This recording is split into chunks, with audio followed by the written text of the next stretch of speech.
Mesdames, Messieurs, Monsieur le Président, chers amis, je suis très heureux d'être parmi vous.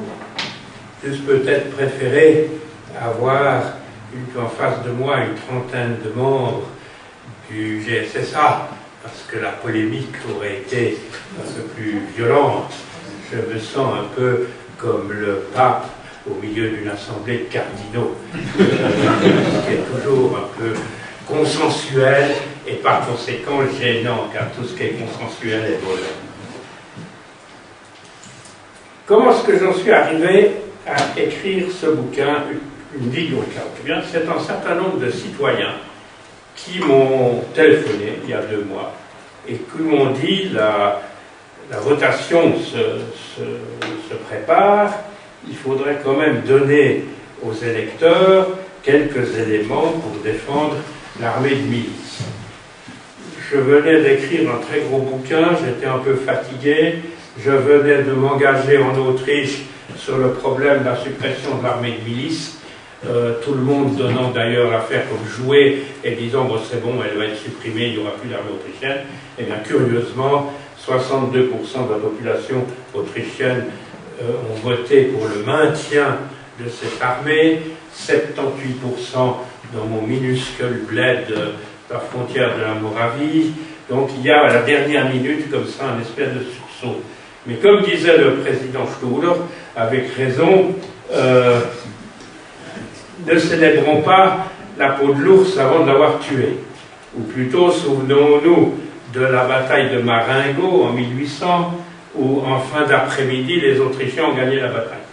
Donc ils se mettent à table, ils débouchent les bouteilles, on ramasse quelques drapeaux français, et brusquement, oh horreur, il y a la division du général de Sey qui apparaît, et le destin est renversé, les Autrichiens sont battus à plat couture. Par conséquent, évitons tout triomphalisme pervers.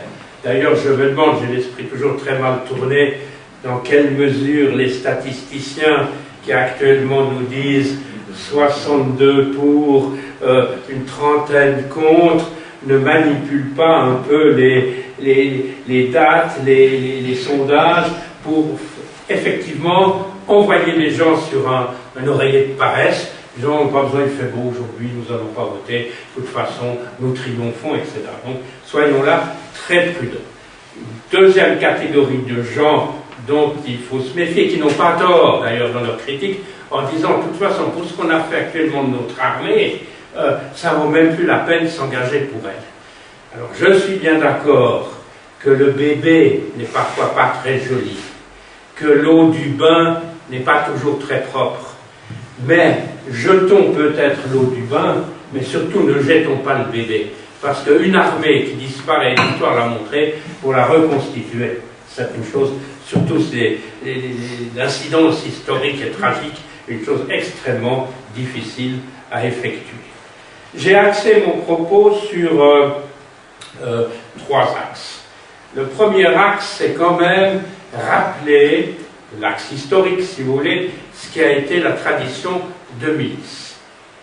Et ce qui m'a incité à le faire, au début je ne voulais pas partir sur l'argument historique.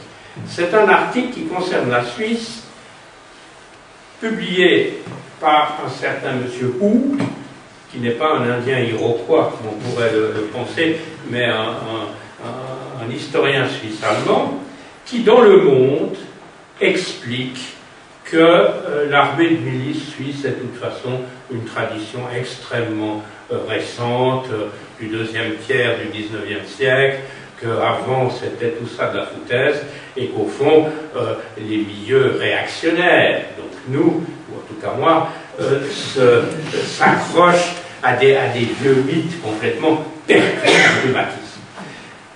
L'argument naturellement est faux, on sait que cette armée de milice existe, que cette armée a une tradition depuis le Moyen-Âge, et ce que je répliquerai simplement à M. Hug, qui a d'ailleurs un destin un peu, c'est une autre histoire, qui nous donne des leçons alors qu'il est intervenu d'une manière très malheureuse dans l'affaire des fonds en déshérence, en accusant feu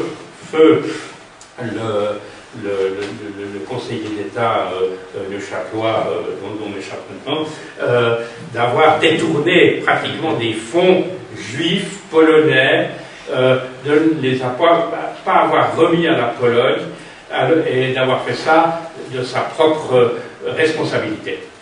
Et bien, on a su que cette décision avait été, même si c'était une question de traité d'État, votée par l'Assemblée fédérale. Les fonds en déshérence juifs polonais resteront suisses aussi longtemps que le gouvernement soviétisant de la Pologne les confisque s'ils revenaient en Pologne. Donc c'était une manière de préserver effectivement ces fonds en déshérence. Et M. Hug accuse le conseiller fédéral en disant il a pratiquement volé cet argent. Heureusement, le fils vivait encore, monte au créneau, et M. Hug a été obligé de présenter des excuses publiques, ce qui n'empêche pas le personnage de maintenant, dans le monde, notez bien dans le monde, de nous donner des leçons d'histoire suisse et de nous montrer au fond que la milice est une légende créée, etc. Alors on pourrait renvoyer M. Hug à l'énorme thèse du docteur Pestalozzi, pas l'homme des orphelins de Stans, mais un historien zurichois actuel, qui a écrit un très gros bouquin sur l'idée de milice à travers, vue par l'étranger. Et on s'aperçoit que cette idée de milice, dans l'histoire, a fait l'admiration de gens aussi très différents. Il y a Machiavel, n'est-ce pas, qui en fait un véritable modèle, et Bernard Wicht a écrit un très beau livre à ce propos. C'est Jean-Jacques Rousseau qui dit, mais pas, c'est la forme adaptée à la Suisse. C'est le comte de Schaumburg-Lippe qui, après avoir passé par Genève et fait des études de théologie de Genève, dans son comté du nord de l'Allemagne, impose l'idée de milice, cela au milieu du XVIIIe siècle, avec toujours cette idée, c'est l'armée qui correspond le mieux à la population, à une population qui se défend. C'est l'anti-armée de l'absolutisme, c'est véritablement l'armée populaire par essence. Alors j'ai développé cet axe, et en montrant bien une chose, c'est qu'évidemment, si on se réfère à l'histoire, il faut avoir certaines connaissances historiques. Or, on est obligé de constater actuellement que l'enseignement de l'histoire dans le secondaire, l'université, c'est autre chose, est arrivé à un degré absolument zéro. Vous voyez par exemple qu'en France, on a décidé d'éliminer des programmes scolaires français Louis XIV et Napoléon. Et alors on a remplacé par la reine des Bouroux ou la culture du soya en Haute-Égypte. Parce qu'il faut se tiers-mondiser, bien entendu.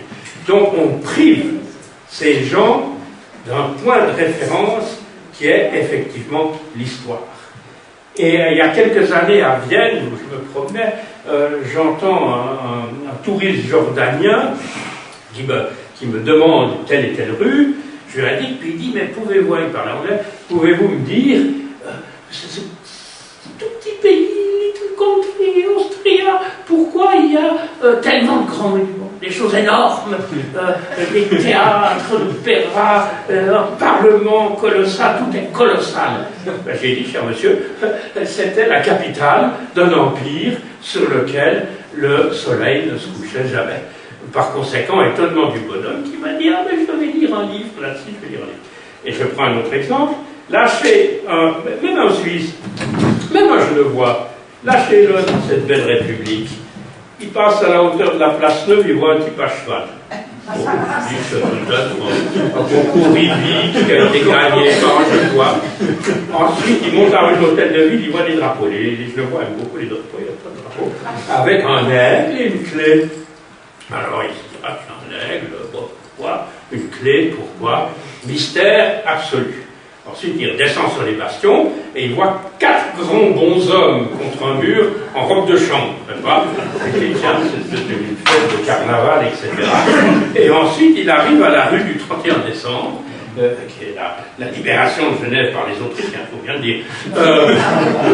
Et il se dira, tiens, il fête le 31 décembre, ça doit être une coutume carnavalesque, etc. Donc, si vous n'avez pas les repères historiques, vous êtes complètement déboussolé. Et alors, s'il y a bien une catégorie humaine, et en Suisse ou en Europe, qui n'a pas ses repères historiques, c'est bien eux les Verts, parce que dès qu'on confronte à l'histoire, on arrive face à des vérités extrêmement désagréables, on arrive à des confrontations extrêmement pénibles, etc., etc. Donc, vous avez là une façon de complètement se voiler la face, de ne pas vouloir voir ce qu'a été la milice dans l'histoire suisse, de rejeter ce fait historique pour simplement vendre de la poudre aux yeux aux futurs électeurs. Ça, c'est la première chose. Deuxième chose, et là, c'est une chose presque incompréhensible, c'est l'attitude, alors là, je passe sur les socialistes, c'est l'attitude des socialistes actuels par rapport à l'armée de milice. Je ne vais pas rentrer dans les détails, mais le cheval de bataille des socialistes français et des socialistes allemands ont été, jusqu'en 1914, l'instauration d'une armée de milice contre l'armée de conscription à longue durée, 3 ans en France, 2 ans en Allemagne, etc. Et c'est une tradition ancrée, profondément ancrée. Jaurès consacre l'armée nouvelle vers 1900, 120 pages sont consacrées à l'armée de milice suisse. Jaurès va même jusqu'à aller à Lausanne pour contrôler quelque chose. On lui a dit en France, il n'arrive pas à y croire, qu'on peut aller dans n'importe quelle armurerie de Lausanne, c'est malheureusement plus possible maintenant, et on peut acheter un paquet de munitions de guerre. Et il va chez un armurier, il le raconte dans son bouquin, il dit, monsieur, j'aimerais 20 cartouches, modèle 7.5, hein. Mais monsieur, voilà, ça fait 12 francs, au revoir, monsieur. Donc, véritablement, un accès aux armes, qui est non pas un symbole de barbarie et de sauvagerie, comme on le dit trop souvent, mais qui est un symbole, au contraire, de liberté. L'homme armé est l'homme libre. L'homme désarmé depuis la haute antiquité est l'esclave, est le serf. Donc il faut bien voir la force Chers de ce... visiteurs, le musée ferme ses portes. Merci de regagner la force votre de... vie. Ça, c'est le GNSA qui est en train de venir. Donc il y a une rupture de cette tradition socialiste, et vous avez un autre officier général français, qui était le colonel Gaston Mock, un artilleur, qui finit par quitter l'armée, se rallie aux thèses socialistes, mais sur l'armée de milice, et écrit entre autres aussi vers 1905 un bouquin qui s'appelle Vive la milice, avec 120 pages consacrées à l'armée helvétique, en disant, mais voilà, c'est le modèle d'armée qu'il nous faut à la France. Et moi, toute ma jeunesse a été bercée, parce que je connaissais beaucoup de socialistes, a été bercée par cette ancienne, l'armée de professionnels, c'est une armée de fascistes.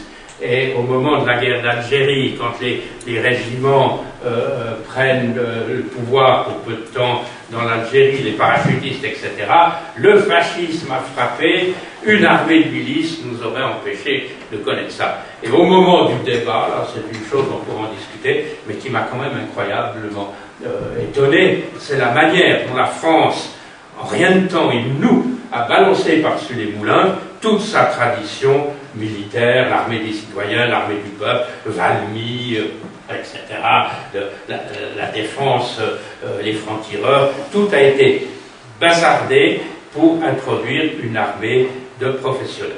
Alors je pense que les armées de professionnels sont en général dangereuses. On peut imaginer en Suisse que ça donnerait, ça serait un groupe de militaires relativement bien payés, qui coûterait évidemment très cher, parce qu'à partir de 40 ans, aller faire la guerre dans les marécages ou dans les forêts, les rhumatismes et tout ça pose ça de problème. Donc, une armée chère, une armée inutile, une armée coupée de la population, et on pourrait se demander quelle serait la réaction de la population à ces soldats de profession qui se promèneront dans les villes. J'étais à Zurich hier, je voyais les miliciens qui rentraient pour leurs vacances, et bien on la sentait qu'elle était intégrée, cette armée. Donc, une armée de professionnels est dangereuse, d'abord parce qu'elle constitue une sorte d'État dans l'État, si vous voulez, un corps isolé. Deuxièmement, elle n'est pas motivée, c'est des gens payés, c'est des fonctionnaires. Je ne veux pas dire que les fonctionnaires ne sont pas motivés, mais enfin, ça arrive. Et là, ça sera des fonctionnaires militaires. Il n'y a rien de pire sur Terre. Il n'y a rien de pire que des fonctionnaires militaires. Et troisième chose, c'est le coût. Alors, regardez l'armée belge actuelle, qui est réduite à 35 000 hommes, sans armes blindées, sans artillerie. Il y a une petite aviation, une minuscule marine du côté d'Anvers, et tout ça coûte 4 milliards d'euros par année. Vous voyez, c'est la facture à payer pour une armée professionnelle. Alors ça, c'est le premier point, c'est cette volonté de saucissonner la réalité militaire de la Suisse. Et pour moi, une Suisse sans armée de milice, ça sera un cercle sans circonférence. Ce qui naturellement confirme à l'absurde. Autre chose, pour revenir aux socialistes, je le dis, c'est une chose qu'on ne dit jamais. Les socialistes nous parlent toujours de leur organisation, de ce qu'ils peuvent faire, de ce qu'ils ont fait dans l'histoire. Eh bien, si on considère, et ça c'est un truc que je connais bien, si on considère l'Allemagne et la montée du national-socialisme en Allemagne, eh bien on s'aperçoit qu'à partir de 1920, les socialistes tenaient de nombreux leviers, y compris le ministère de la Guerre, y compris le président Evert, c'était des socialistes. Ces gens avaient un pouvoir énorme dans la mesure où ils tenaient les plus grands journaux, une partie des universités, les universités populaires, les bibliothèques, des réseaux à tous les niveaux. Eh bien, ces gens-là ont certes liquidé les communistes en 1920, mais par contre se sont fait, dans leur naïveté, totalement phagocytés par les nazis. Ils n'ont pas vu la chose, ils ont trop discuté, on peut toujours dialoguer, il y a toujours une voie de sortie, surtout pas de violence. Eh bien, on a vu ce que ça a donné. Alors, ça c'est le premier panneau, si vous voulez, et je cite alors un exemple historique, j'en reviens là, qui montre bien, contrairement à ce que dit M. Fouque, que la milice suisse a fonctionné dès le Moyen-Âge. C'est une guerre qui est complètement oubliée dans l'histoire militaire suisse, c'est ce qu'on appelle la guerre des googlers. Les googlers, le google c'est un casque, ce sont des casques à pointe, et ces googlers étaient des grandes bandes, essentiellement des Britanniques, avec des Français qui déferlent sur la Suisse en 1375. Ils déferlent sur la Suisse, tremblant de trouille, les moines s'enferment dans les couvents, ça c'est normal, les seigneurs s'enferment dans leur château, c'est la peur généralisée, et c'est la population qui prend les armes et qui arrive finalement, ils étaient dans les 30 000, ces groupes-là, et la plupart des professionnels anglais, britanniques, sont littéralement chassés par la population. Et si vous allez au château de Lensburg, vous voyez, il y a un artiste helvético-anglais qui s'appelle Embleton, et il fait des reconstitutions grandeur nature de scènes historiques, avec des mannequins, mais qui sont tellement saisissants, c'est comme niveau musée Grévin. Alors il y a le petit tambour de la Bérésina, il y a la mort de Winkel, et tout ça. Et au château de Lensburg, il a fait une représentation, donc c'est grand comme tout ce mur, où on montre des googleurs attaquant une ferme. Alors on voit les pertuisanes des googleurs qui traversent les volets. Hein. On voit déjà 2 paysans qui sont tués, et on voit le 3e avec sa hallebarde qui, par le trou percé dans le volet, essaye de repousser ce googleur. Et ils ont été effectivement repoussés. Vous avez là la quintessence de l'armée de milice. La connaissance des armes, ils l'avaient, parce que ou bien ils avaient été au service mercenaire, pas encore beaucoup à cette époque, et puis ils avaient quand même, une fois par mois ou une fois par semaine, généralement dimanche après la messe, un exercice sur la place du village. Vous avez un système de milice, alors qui réussit, bien qu'il a été maintenant perverti par le gouvernement, c'est la garde nationale américaine. C'est quand même 450 000 hommes, dont 100 000 sont destinés à l'aviation, qui fonctionnent selon le principe alors purement milicien 2 jours, 2 mois, c'est-à-dire 2 jours par semaine d'exercice et 2 mois par année de grandes manœuvres. Et cette garde milicienne est extrêmement efficace, est bien armée. Simplement, elle a été pervertie dans sa fonction, dans la mesure où M. Bush en a envoyé d'importants contingents contre sa destination première en Irak, par exemple. Donc ça, c'est le premier panneau. Maintenant, le deuxième panneau, ce que j'entends dire, oui, mais c'est la menace. Définissez la menace. Et j'ai un journaliste qui m'interviewait, qui disait, mais par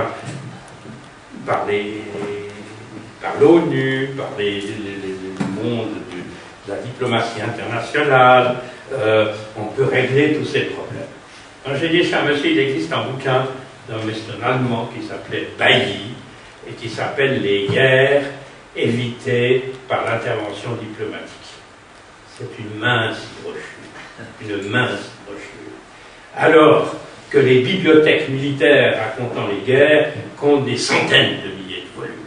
Donc ça montre que l'effort diplomatique pour éviter des guerres a été extrêmement réduit. Si on veut la guerre, on l'obtient, on la fait, on la perd, on la gagne, c'est une autre histoire. Bon. Et alors évidemment, quand vous voyez maintenant un conseiller fédéral, que je nommerai pas, qui est en fonction, qui nous dit le but de la politique, c'est d'allumer une lueur d'espoir dans les yeux d'un enfant, eh bien, primo, c'est de la rose de midinette et de mauvaise midinette, et deuxièmement, ça veut strictement rien dire. La politique se situe à un autre niveau, elle se situe, n'est-ce pas, Madame Sando, au niveau de la décision. Et c'est cela qu'il nous faut à tous les niveaux. Mais on l'a pas. Bon. Alors, quelles sont les menaces? Vous avez d'abord une menace qui est constituée par nous-mêmes, une menace engendrée par ce qu'on a appelé les 30 glorieuses. C'est Forastier avait à l'époque forgé ce slogan, les 30 glorieuses, c'est-à-dire les années 55, 85, où tout réussissait. C'est ce qu'on appelait la sous-chauffe en Suisse. Les journaux, vous ouvriez la Tribune de Genève, vous aviez 6 pages de demandes d'offres d'emploi, c'est inimaginable. C'était montreux. On téléphonait, on était engagé 5 minutes après. Alors c'est l'arrivée aussi des étrangers, des travailleurs étrangers, etc., qui sont venus. Et tout paraissait possible. Le chômage était mort. Certes, il y avait l'Union soviétique encore, mais elle s'adoucissait de plus en plus. Brejnev était prêt à discuter. On commençait un peu à désarmer sur certains types de fusées. Donc la menace ne paraissait pas évidente et immédiate. Et on s'est bercé, il y a toute une génération qui est sortie de ces 30 glorieuses. Tout est facile, tout nous est donné, la poire, on la casse sous l'arbre et la poire ou la pomme de Newton va nous tomber dans la bouche. Hein. Ça, et ensuite, pour cimenter ça, vous avez eu alors cette catastrophe idéologique qui a été ce qu'on a appelé mai 68 et qui a eu lieu dans toute l'Europe, c'est-à-dire des gens qui se sont devenus sur des bases de marxisme plus ou moins branlants, Adorno, Marcuse, Trotsky, se sont mis à contester radicalement la société. Comme c'était des gens très habiles et dialecticiens affirmés, ils sont véritablement arrivés à ébranler, non peut-être pas les structures, mais les superstructures. Voyez ce que devient l'école après mai 68. Voyez ce que devient les relations ouvriers-patrons après mai 68. Voyez surtout ce que devient la famille après mai 68. Le père se pique, la mère fait le trottoir, et l'enfant mange la drogue. Nous en sommes là, c'est les heureuses conséquences de mai 68. Donc, première menace, elle vient de nous-mêmes. Elle vient de la décomposition de notre société. Première chose. Deuxième chose, il y a des menaces, et là Bernard Wich, dans ses derniers livres, le montre bien, des menaces beaucoup plus évidentes, qui sont des menaces d'ailleurs d'infiltration criminelle. Si vous voyez actuellement ce qu'est la frontière du canton de Vaud avec la France et de Genève, où véritablement vous avez des bandes organisées qui viennent, qui pillent, il n'y en a pas tous les jours à Genève, il y en a pas mal à Lausanne, il y en a pas mal dans des petites crèmeries, des petites banques du Gros de Vaud. C'est un phénomène tout à fait nouveau, et c'est des gens extraordinairement bien organisés. C'est avec le matériel qu'il faut, avec la logistique, avec le plan de bataille, et ces gens-là peuvent devenir très dangereux. Vous avez ensuite des phénomènes de riot, de révolte, comme il y a eu récemment à Berne, ou comme alors il y en a dans toute l'Europe. Quand on voit, n'est-ce pas, qu'on nous a prêché le modèle suédois ad libitum pendant des années, et on voit maintenant une Suède qui s'enflamme complètement, une Suisse aussi, voir les événements de Berne. Je ne parle pas de l'Allemagne, je ne parle pas de Paris et de la ceinture incontrôlable de cités qui se trouvent autour de Paris, où, à un moment donné, on n'ose pas le dire, seule l'armée pourrait rétablir certains ordres, certaines disciplines. Alors, mettez ça ensemble, vous mettez un raid, j'appelle ça un raid de bandits, comme au XVIe siècle. Mettez une catastrophe quelconque, une usine chimique qui pète, ça arrive, c'est déjà arrivé, ça arrivera encore. Mettez des manifestations diverses, mettez encore un afflux à la frontière massif de gens qui veulent trouver refuge en Suisse, mettez encore toutes les intrigues machiavéliques européennes pour nous affaiblir à tous les niveaux, eh bien, vous voyez la nécessité d'une armée de milice, qui pourrait reprendre le contrôle de la situation. Regardez, par exemple, si je l'avais dit une fois, je m'étais fait, pas huer, mais critiquer, bien critique, mais en l'occurrence, elle était mal tombée. J'avais dit une fois dans une conférence, c'était sur l'islam, vous verrez, le monde méditerranéen va s'embraser. Hein? C'était bien, c'est grand calme là-bas. Syrie, vacances à Palmyre, Égypte, Kéros, les familles, musée du Caire, puis pillé et fermé d'ailleurs, le crack des chevaliers bombardés, enfin la Turquie, des émeutes dans les grandes villes, et puis en même temps, l'effondrement économique, en guillemets, de l'Union européenne. Donc si vous prenez les bords de la Méditerranée, le sud, pardon, est en état continu de révolte et de guerre civile, parce qu'on dissimule un peu, la Libye, c'est actuellement une guerre civile, l'Irak est une guerre civile, le Yémen est une guerre civile, la Syrie, l'Égypte qui va allègrement, les tensions turques peuvent aussi basculer, donc une désécurisation complète de tout le monde arabo-musulman, et au nord, des États économiquement faillis, les Grecs, la France, l'Italie, l'Espagne, et sur la façade atlantique, la Lusitanie, le Portugal. Donc, ces optimistes d'il y a 20 ans, qui se disaient oui, le monde arabe va vers grande intégration, de grande puissance arabe, peut-être sous l'égide de l'Égypte, et puis au nord, l'Europe va véritablement faire de la Grèce, va faire de l'Espagne des Havres, des Eden, où nous pourrons aller nous baigner en toute tranquillité. Eh bien, ce sont des pays d'un endettement tragique, une paupérisation tragique, un chômage tragique, c'est-à-dire toutes des situations bellogènes et pathogènes. Donc, par conséquent, ça ne se fait pas un jour, n'est-ce pas, cette évolution, cette dégradation se fait sur 25, sur 30 ans, etc. Mais cette attitude des gens, enfin, je pense aux pacifistes, il y en a eu encore. En 1918, être pacifiste, c'est normal. Après l'Holocauste des tranchées, qu'on soit pacifiste, pas de problème.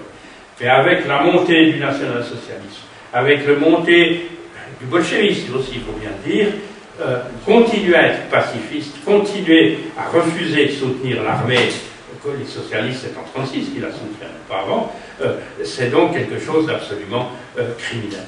Donc je dis, conservons au moins une structure minimale de 100 000 hommes.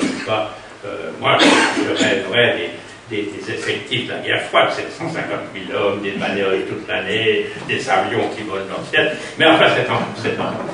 Par conséquent, maintenons ce minimum de volonté défensive devant le chaos qui monte, créons une digue au chaos. Et je discute avec beaucoup de gens qui, quand ils se laissent aller, parce qu'attention, il y a toujours la peur de la fama, de ce qu'on va dire, ils pensent mal, mais quand ils se laissent vraiment aller, nous disent, oui, enfin, c'est quand même rassurant, comme d'avoir une police, d'avoir une armée. Et quand on voit que le peuple suisse est le peuple statistiquement le plus assuré du monde, contre les incendies, contre les inondations, contre la mort du canari, contre la maladie de la grand-mère, contre la pelouse au jardin qui pousse pas assez vite. Le Suisse est assuré absolument contre tout. Pourquoi ne pas tout simplement s'accorder aussi une assurance qui est l'armée du milice? Et supprimer cette armée de milice, c'est désécuriser un pays et c'est s'enlever une véritable assurance. En plus, j'ajoute que dans les conférences internationales, il ne s'agit pas de parler des yeux de l'enfant qui se remplissent d'espoir, mais d'arriver avec une réelle politique, on veut ça, on veut ça, on veut ça, et ça ne fait jamais de mal de dire, eh bien, on a quand même derrière nous encore en Suisse une armée milicienne de 100 000 hommes. Que cette armée milicienne, j'ai dit au début, doivent changer, doivent adopter des structures différentes, on est absolument d'accord. Mais ce n'est surtout pas une raison de la supprimer. Donc je vous demande, dans un mois, dans le secret de l'isoloir, et je dois vous dire que le secret de l'isoloir est un truc qui me fait toujours rigoler, parce que c'est le secret demandé par le lâche. Si on s'enferme dans un isoloir pour voter, c'est qu'on a peur d'exprimer à pleine voix son opinion, on a peur de dire je suis contre l'armée, je suis pour l'armée. Alors sournoisement, on va glisser un petit bout de papier dans l'urne. D'ailleurs, Géo Tramar avait inventé une expression pour voter, il appelait aller urner. Eh bien, on va urner dans le secret le plus profond, alors que moi, je serais véritablement, je lance ce qui m'a été, on lève la main, on affirme son truc, puis voilà, on n'a pas besoin de se cacher, c'est terminé. Donc, aller urner, dans le meilleur sens du terme, massivement, et balayer à une bonne majorité des cantons et du peuple cette tactique du saucisson du GSSA, et ainsi on pourra encore oser traverser la Suisse en train ou à pied ou à vélo sans trembler et sans avoir honte. Je vous remercie.